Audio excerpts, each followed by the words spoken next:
Simama. Oh, kaa. Miguu ina shida.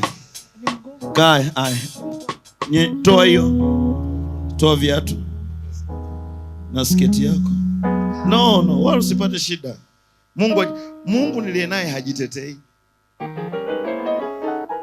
Na mbona unaona na avoid kuwagusa sana watu?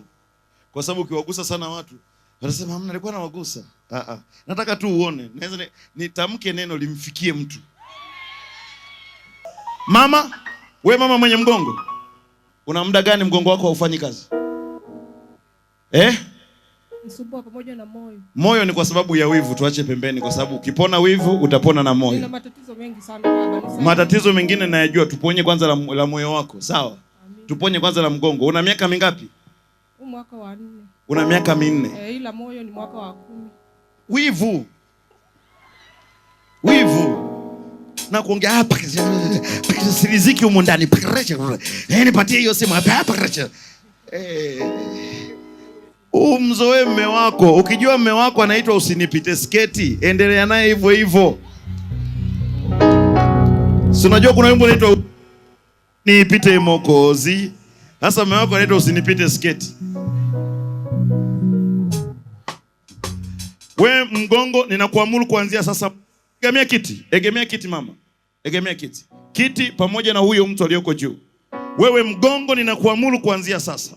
Huyo mama akawe mzima kuanzia sasa. Na hii nguvu ikawe ya kudumu. Pamoja na mapigo ya moyo ninayarudisha kwenye uhalisia wake. Na huo moyo usidunde kupita kawaida na usiwe chini kupita kawaida. Ukadunde kama mimi mtumishi wa Mungu ninavyodunda hapa mbele. Katika jina la Yesu, amen. Mama, simama. Hey! Come on! Hakuna kama wewe. Mama anakimbia. Hakuna kama Jesus. Wewe ni mkuu. Mama anakimbia. Hakuna God. Kwa miaka mingapi? Umeuma mgongo kwa miaka mingapi?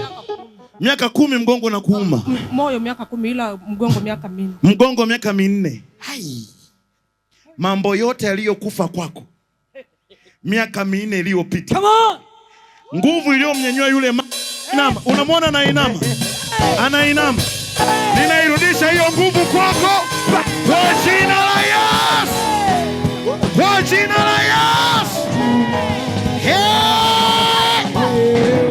Sema napokea kwa jina la Yesu. Pokea kwa jina la Yesu.